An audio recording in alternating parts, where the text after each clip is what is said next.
ప్రభుత్వం ధాన్యం మళ్లింపు వ్యవహారం సుల్తానాబాద్ లో కలకలం రేపింది. ప్రభుత్వం కేటాయించిన ధాన్యాన్ని మిల్లులో నిల్వ చేయకుండా పక్కదారి పట్టించి లెక్కల్లో సక్రమంగా చూపించలేదన్న ఆరోపణలపై నమోదైన కేసును సుల్తానాబాద్ పోలీసులు కొద్ది సమయంలోనే ఛేదించారు. సుల్తానాబాద్ పట్టణంలోని లక్ష్మీ ఇండస్ట్రీస్ రైస్ మిల్ వ్యవహారంలో సివిల్ సప్లైస్ అధికారులు నిర్వహించిన భౌతిక తనిఖీల్లో కీలక విషయాలు వెలుగులోకి వచ్చాయి.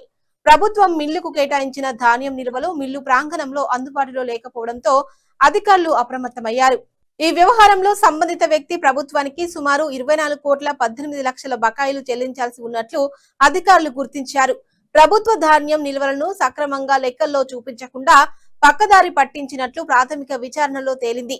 విషయం తీవ్రతను గుర్తించిన పోలీసు యంత్రాంగం కేసును ప్రతిష్టాత్మకంగా తీసుకుంది. దర్యాప్తును వేగవంతం చేసి కీలక ఆధారాలను సేకరించారు. పెద్దపల్లి డీసీపీ రామ్రెడ్డి విలేకరుల సమావేశంలో కేసు వివరాలను వెల్లడిస్తూ దర్యాప్తులో ప్రతిభ కనబరిచిన పోలీసు అధికారులు సిబ్బందిని ప్రత్యేకంగా అభినందించారు.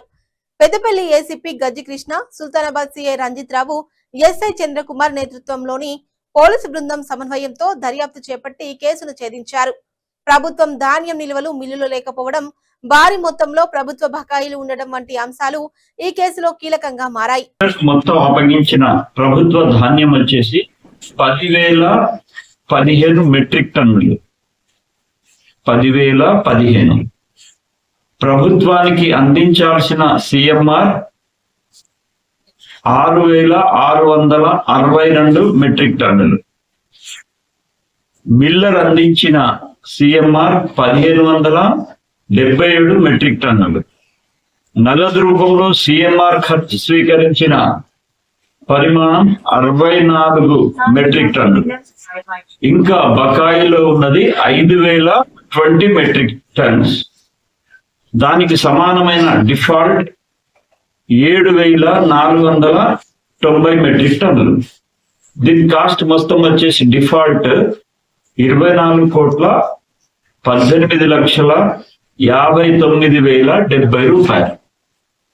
ఇది వీళ్ళు సివిల్ సప్లైస్ అధికారులు Mrs Lakshmi industries rice mill భౌతికంగా తనిఖీ చేశారు. తనిఖీ సమయంలో మిల్లర్ కు అప్పగించిన ప్రభుత్వ ధాన్యాన్ని సంబంధించిన స్టాక్ మిల్లు ప్రాంగణంలో భౌతికంగా అందుబాటులో లేకపోవడం, అప్పగించిన ప్రభుత్వ ధాన్యానికి సంబంధించిన స్టాక్ ను మిల్లర్ సక్రమంగా లెక్కల్లో చూపించకపోవడంతో ప్రభుత్వ ధాన్యాన్ని దారి మళ్లించినట్టు, దుర్వినియోగం చేసినట్లు ప్రాథమికంగా గుర్తించడం, మన సిఐ గారికి అప్పగించడం. సిఐ గారు, ఎస్ఐ గారు both Sultanabad sub inspector Chandra and Sultanabad sub inspector Ranjith Rao plus ACP Peddapalli Krishna గారి సూపర్వైజన్ లో వీళ్ళిద్దరు బాగా యాక్టివ్ గా చేసి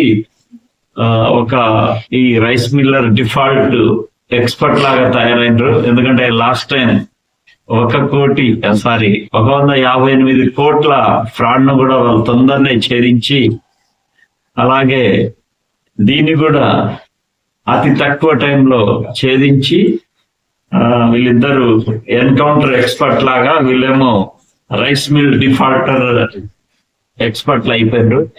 మేము బాగా టెన్షన్ పడ్డాం, వీళ్ళు దొరుకుతారో లేదో అని. వీళ్ళకి అప్పగించిన అనతి కాలంలోనే వీళ్ళను పట్టుకోవడం